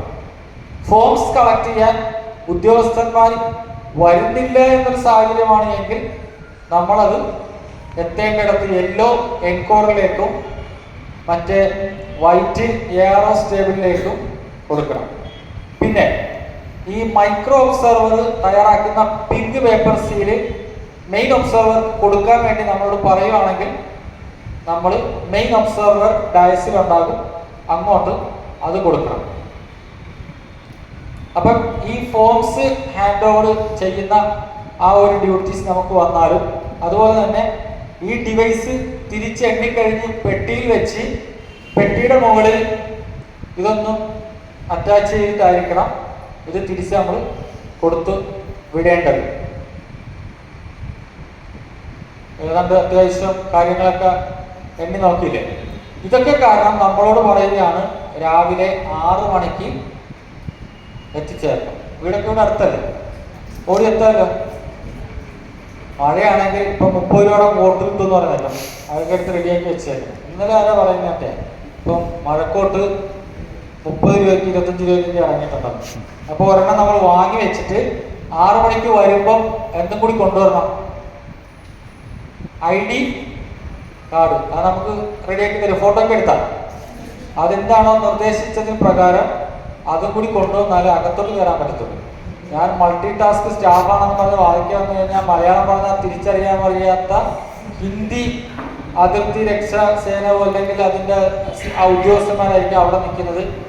പിന്നെ അതിൻ്റെ ഇടയ്ക്ക് ഞങ്ങൾക്കാർക്കും വന്നു ഇത് നമ്മുടെ സ്റ്റാഫാണ്, ബാക്കിയവർക്കൊന്നും പറയാൻ പറ്റില്ല. അപ്പം ID കാർഡ് കഴുത്തിലിട്ടുകൊണ്ട് വരണം. പിന്നെ വീടുമ്പം ഭർത്താവ് പറയും ആ ഓരോ ടേബിളിൽ എന്നെ ഒന്ന് അറിയിച്ചേക്കണമെന്ന് പറയും. ആ ശരി കേട്ടോ ഞാൻ അറിയിച്ചേക്കാന്ന് പറഞ്ഞ് മൊബൈലും കൊണ്ട് വന്നോ, പക്ഷെ മൊബൈൽ എവിടെ കൊടുക്കണം, അവിടെ മൊബൈൽ വാങ്ങുന്നിടത്ത് അത് ഏൽപ്പിക്കണം. അപ്പൊ മൊബൈൽ കൊടുത്തു കഴിഞ്ഞാൽ വേറെ എന്തെങ്കിലും സൂത്രം വഴി നമുക്ക് അറിയിക്കാൻ വേണ്ടി ഇലക്ട്രോണിക്സ് ഉപകരണങ്ങൾ എന്തെങ്കിലും ഉണ്ടെങ്കിൽ അതും എവിടെ കൊടുത്തേക്കണം, അവിടെ കൊടുത്തേക്കണം. അപ്പം ആരെങ്കിലും അകന്ന ബന്ധു മരിച്ചാലും ചിലപ്പോൾ നമ്മൾ രാവിലെ 6 മണിക്ക് കയറി കഴിഞ്ഞാൽ ഉച്ചയോടുകൂടി തീരും. അതുവരെ നമുക്ക് അറിയാൻ മാർഗമൊന്നും ഉണ്ടായിരിക്കുകയില്ല, കാരണം പോയി ഫോൺ എടുത്ത് നോക്കാൻ പറ്റില്ല. ഇവിടെ പറഞ്ഞായിരുന്നു ഇലക്ഷൻ കൗണ്ടിങ് സ്റ്റാർട്ട് ചെയ്താൽ അവസാനിക്കുന്നത് വരേക്കും എന്ത് ചെയ്യും, ഈ പ്രോസസ് ഇങ്ങനെ തുടർന്നുകൊണ്ടിരിക്കും. പണ്ട് നമുക്കറിയാം ഈ ബാലറ്റ് പേപ്പർ വെച്ച് എണ്ണുമ്പോൾ രാവിലെ 8 മണിക്ക് തുടങ്ങിയാൽ രാത്രി 8 ആയാലും പിറ്റേ ദിവസം രാവിലെ 8 മണിയായാലും ഇങ്ങനെ നീണ്ടുകൊണ്ടേയിരിക്കും. ഇപ്പൊ ആ ഒരു വിഷയമൊന്നുമില്ല, ആ 10 മിനിറ്റ് കൊണ്ട് ഒരു റൗണ്ട് കഴിയും. അങ്ങനെ 200-ൽ താഴെയോ 200-ന് മുകളിലോ ഡിവൈസേ ഉള്ളു. അത് 14 വീതം ഇങ്ങനെ പെട്ടെന്ന് അങ്ങ് പോകും. ഞാൻ നേരത്തെ പറഞ്ഞു വരുന്ന ഒരു കാര്യം പറയാൻ വിട്ടത്, ഈ 17C എന്ന് പറഞ്ഞ ഫോമില് ഈ സൂപ്പർവൈസർ സ്വന്തം കൈപ്പടയിൽ പേന വെച്ച് ഒരു കാര്യം എഴുതി വെക്കണം.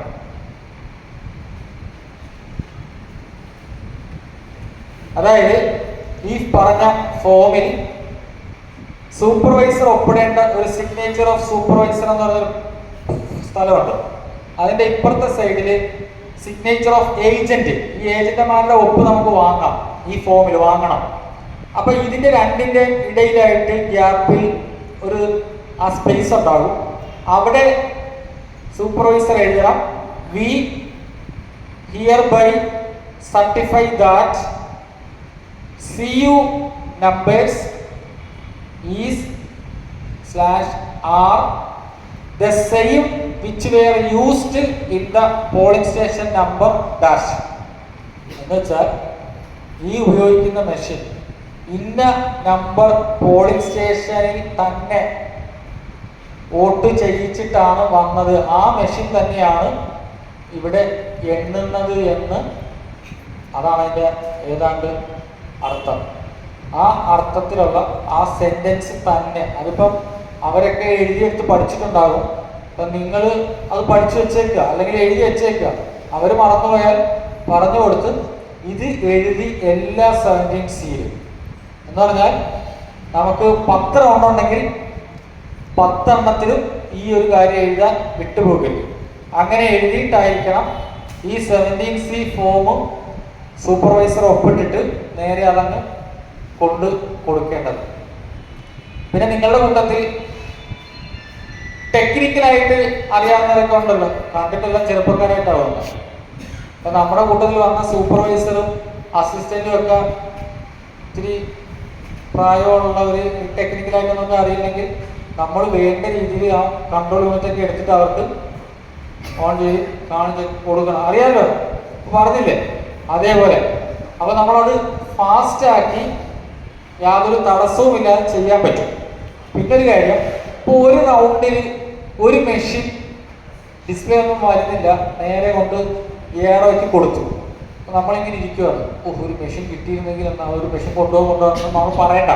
കാരണം ആ ഒരു റൗണ്ട് വേറെ ടേബിളിൽ മെഷീൻ ഉണ്ടല്ലോ, അത് എണ്ണി ആ ഒരു റൗണ്ട് പൂർത്തിയായതിനു ശേഷം മാത്രമേ അടുത്ത റൗണ്ട് തുടങ്ങത്തുള്ളൂ. അപ്പോൾ മാത്രമേ നമുക്ക് എന്ത് കിട്ടത്തുള്ളൂ. അതുവരെ നമ്മൾ അനങ്ങാതെ ഇവിടെ ഇരിക്കുക. അപ്പം ആ ഒരു കാര്യവും ഇതിലൂടെ നമ്മൾ അറിഞ്ഞു പഠിച്ച് മനസ്സിലാക്കണം. ഇനി എന്തെങ്കിലും ഞാൻ വിട്ടുപോയതുണ്ടോ? അതിനിപ്പോൾ നേരത്തെ ക്ലാസ് കേട്ടിട്ട് തന്നെ വിട്ടുപോയതെന്ന് പറയാം അല്ലേ? എളുപ്പമാകത്തില്ലേ? ഇനി നിങ്ങൾ ആലോചിക്കും, ഈ മാറ്റിവെച്ച ടേബിള് എന്ത് ചെയ്യും? അതെണ്ണണ്ടേ? അത് എഞ്ചിനീയർമാർ ഉണ്ടാവും.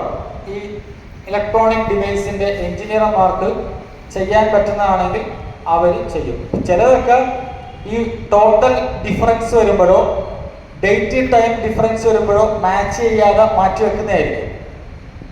അതിന് പിന്നെ ഒന്നും ചെയ്യാൻ പറ്റില്ല. അപ്പൊ ഇങ്ങനെ മെഷീൻ മാറ്റി വെച്ചാലും ശരി, ഈ മെഷീന്റെ ഒരു ഇണയായിട്ടുള്ള ആൾ എവിടെ ഉണ്ട്? അത് സ്ട്രോങ് റൂം ഇരിപ്പുണ്ട്. എന്തുവാ? വി പാറ്റ് എന്ന് പറഞ്ഞ സാധനം. ആ വി പാറ്റിൽ ഈ വോട്ടിന്റെ സ്ലിപ്പുകൾ ഉണ്ടാകും. ആ വി പാറ്റിന്റെ സ്ലിപ്പുകൾ ആവശ്യമെങ്കിൽ എന്ത് ചെയ്യും? എണ്ണയോ? അപ്പൊ ഈ 14 ടേബിളിൽ ഒരു ടേബിള് എന്തെണ്ണാൻ വേണ്ടി കൂടിയുള്ളതായിരിക്കും വി പാറ്റ്. അപ്പൊ വി പാറ്റ് എണ്ണുന്നതെന്ന് പറഞ്ഞാൽ സാധാരണ ഒരു ടേബിൾ ആയിരിക്കില്ല. കാരണം വി പാറ്റിന്റെ സ്ലിപ്പുകൾ ചെറിയ സ്ലിപ്പല്ലേ, ടിക്കറ്റ് കണക്കിരിക്കുന്ന, അത് പറന്നു പോകാതിരിക്കാൻ വേണ്ടി നമ്മുടെ ബാങ്കിന്റെ കാഷ്യർ ഇരിക്കുന്നുണ്ടല്ലോ, ആ ഗ്രില്ലൊക്കെ ഇട്ട് മെഷൊക്കെ വെച്ചിട്ട് ഒരു കൈ മാത്രം അകത്തോട്ട് കയറും പൈസ കൊടുക്കാൻ.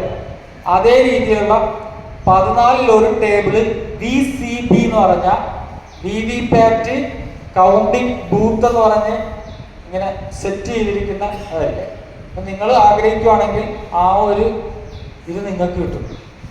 ഇന്ന് മുതൽ അതിന് വേണ്ടി അത് കിട്ടുവാണെങ്കിലുള്ള ഗുണങ്ങളുണ്ട്.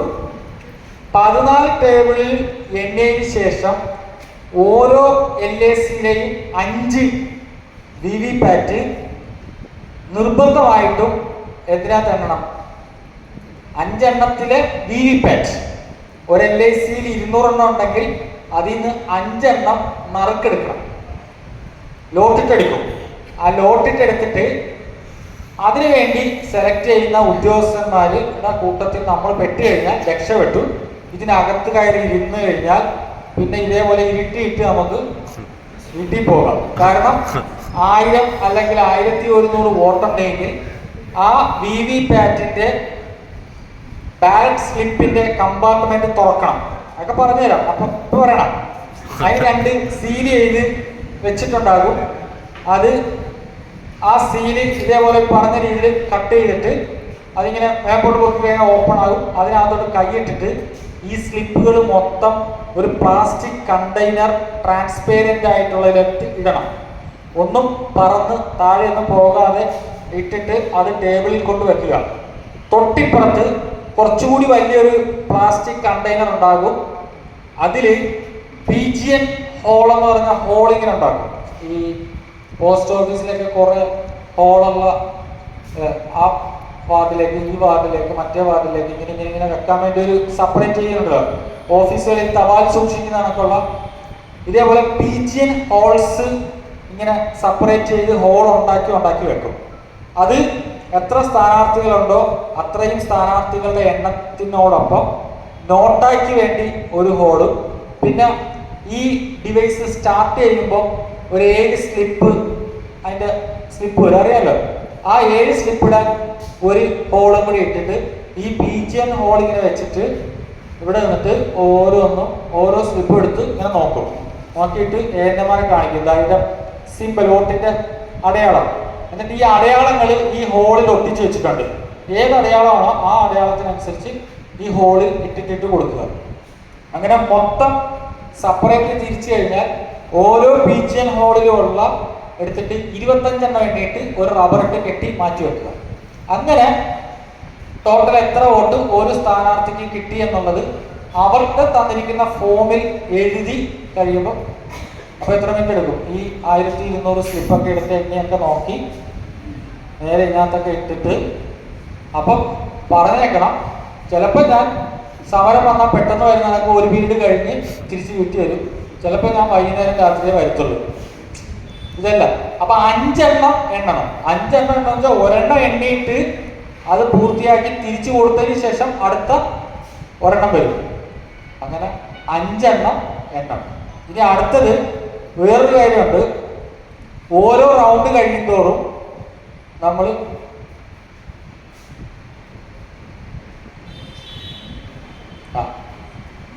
ചായ ഉണ്ട്, ഇപ്പൊ പോകണ്ടെന്ന് പറയരുത്, ഇത് കഴിഞ്ഞിട്ട് പോവാം. തണുത്ത് പോയാൽ നമുക്ക് ചായയല്ലേ പിന്നെ കുടിക്കാം. ഇപ്പൊ ചായ കുടിച്ചോണ്ട് പുറത്തോട്ടിറങ്ങി ബസ്സിൽ കയറിയാലും പ്രശ്നമാണ്, സൗകര്യങ്ങൾ കുറവാണല്ലോ. അപ്പം ഈ ഓരോ റൗണ്ടും കഴിയുമ്പോഴും ഒബ്സർവർ തോന്നുന്ന അല്ലെങ്കിൽ നറുക്കിട്ടിട്ട് പറയും, അതിൽ നിന്ന് 2 കൺട്രോൾ കൊണ്ട് എനിക്ക് കൊണ്ടുവരാൻ പറയും. ഓരോ റൗണ്ടിലും 2 എണ്ണം കൊണ്ടുവന്നിട്ട് അദ്ദേഹത്തിന്റെ ടേബിളിൽ വെച്ച് കഴിയുമ്പോൾ ബട്ടൺ അമർത്താൻ പറഞ്ഞിട്ട് നോക്കും. നമ്മൾ എഴുതിയ ലിസ്റ്റിലുള്ളതും അദ്ദേഹം നോക്കുമ്പോഴും കറക്റ്റ് ആണോ എന്നൊരു പരിശോധന ഒബ്സർവർ ഓരോ റൗണ്ടിലും 2 ഡിവൈസുകൾ ഒബ്സർവർ കൊണ്ട് വിളിച്ചിട്ട് അവിടെ നിന്ന് നോക്കണം. അപ്പൊ അത് കൊണ്ടുവരാൻ പറയുമ്പോൾ തിരിച്ചിങ്ങ് കൊണ്ടുവരാം. അത് തിരിച്ച് നേരെ സ്ട്രോങ് റൂമിലേക്ക് തിരിച്ച് അയക്കുക. അപ്പം VVPAT എണ്ണതിനെ കുറിച്ച് പറഞ്ഞല്ലോ. ഇനിയിപ്പോ ഒരു കാര്യം കൂടെ ഉണ്ട്, നേരത്തെ മാറ്റി വെച്ചിരിക്കുന്നതുണ്ടല്ലോ, അത് എണ്ണുന്ന സാഹചര്യം എന്ന് പറഞ്ഞാൽ ഓരോ ഹാളിലും LACയിലും എണ്ണിക്കൊണ്ടിരിക്കുന്ന വോട്ടുകൾ എൻകോറിൽ അപ്ഡേറ്റ് ചെയ്ത് കഴിയുമ്പോൾ ഓരോ സ്ഥാനാർത്ഥിക്കും കിട്ടിയ ആ ഒരു നിലവാരം അറിയാൻ പറ്റും. എന്നിട്ട് ജയിക്കുന്ന ആൾക്ക് കിട്ടുന്ന ഒരു ഭൂരിപക്ഷം ഉണ്ടല്ലോ, വിന്നിങ് മാർജിൻ എന്ന് പറയുന്ന മാർജിൻ ഇങ്ങനെ ഭയങ്കര മാർജിനായിട്ട് നിൽക്കുകയും എണ്ണാതെ മാറ്റി വെച്ചിരിക്കുന്ന പെട്ടിയുണ്ടല്ലോ, ആ പെട്ടിയിലെ പോളിംഗ് സ്റ്റേഷനിലൊക്കെ ചെയ്ത വോട്ടുകൾ, ആകെ ചെയ്ത വോട്ടുകളെല്ലാം കൂടി കൂട്ടി നോക്കിയിട്ട് അതൊരു 5000 6000 ആണെന്ന് വെക്കുക. മറ്റത് 50000 ആണ് എങ്കിൽ പിന്നെ അതെന്നിട്ട് കാര്യമില്ല, റിസൾട്ട് ഡിക്ലെയർ. അതല്ലാതെ മാറ്റി വെച്ചത് എല്ലാം കൂടി കൂട്ടുമ്പോൾ ഒരു 5000, മറ്റത് 4000 അല്ല 5000 താഴെയാണ് എങ്കിൽ ഏതെണ്ണേണ്ടി വരും? ഇതിന്റെ VVPAT എടുക്കണം. ഏതാ? മാറ്റിവെച്ച് കംപ്ലൈന്റ് ആയ കൺട്രോൾ യൂണിറ്റിന്റെ സ്ട്രോങ് റൂമിൽ നിന്നും VVPAT എടുത്തിട്ട് അതും എണ്ണി തീർത്തിട്ട് എന്ത് ചെയ്യാൻ പറ്റത്തുള്ളൂ.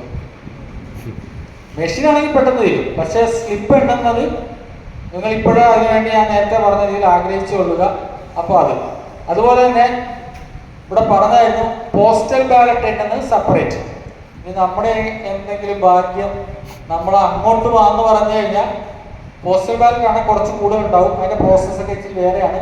ഓരോ കവറും തുറന്നു നോക്കി വാലിഡ് ആണോ ഇൻവാലിഡ് ആണോ എന്നൊക്കെ ചെക്ക് ചെയ്യുന്ന പ്രോസസ്സ് ഉണ്ട്. അതിന് ശേഷമാണ് വോട്ടെണ്ണാൻ തുടങ്ങുന്നത്. ഏതാണ് അത്യാവശ്യം നിങ്ങൾക്ക് വേണ്ടത്? ചായ തണുക്കാതെ കേട്ടില്ലേ? ഇനി എന്തെങ്കിലും ഉണ്ടെങ്കിൽ ഞാനിപ്പോൾ റെക്കോർഡ് ചെയ്തിട്ടുണ്ട്. ആ റെക്കോർഡ് ചെയ്തതിനകത്ത് ഇനി അടുത്ത എന്തെങ്കിലും ഉണ്ടെങ്കിൽ അതും കൂടി ഇട്ടിട്ട് ഒരു യൂട്യൂബിൽ ഇട്ടിട്ട് തന്നേക്കാം. നിങ്ങളിന്ന് കണ്ടോ? എവിടെ നോക്കും? അത് യൂട്യൂബിൽ ഇട്ടേക്കാം. നിങ്ങൾക്ക് ആവശ്യമുണ്ടെങ്കിൽ ഒന്നെടുത്ത് നോക്കി വെച്ചാൽ മതി. എൻ്റെ പേര് നിയാസ് മസ്കൻ എന്നുള്ളതാണ്, MASKAN എന്നുള്ളതാണ്. നിയാസ് മസ്കൻ എന്ന് തന്നെ അടിച്ചു നോക്കിയാൽ എവിടെ വരും? യൂട്യൂബിൽ വരും. അപ്പോൾ അത് ഒരു വേറെ ഒരു രീതിയിൽ നമ്മൾ ഈ കാര്യങ്ങളൊക്കെ ഹെൽപ്ഫുൾ ആകുന്നതിന് വേണ്ടി ചെയ്യുന്നതാണ്. സാറേ എന്തെങ്കിലും പറയണ്ട? എന്തെങ്കിലും സംശയം ഉണ്ടെങ്കിൽ ഇപ്പം ചോദിച്ചോണം. സംശയങ്ങൾ ചോദിക്കാനുള്ള സമയമാണ്. കൂടാതെ ഒരു 4 പേര് ഒപ്പിടാനുണ്ട്. ആരോ 4 പേര് ഒപ്പിടാതെ കയറി ഇരിപ്പുണ്ട്. അത് വേണം, കാരണം അറ്റൻഡൻസ് കുറവാണ്. 165 100-ന് മുകളിൽ ആൾക്കാർ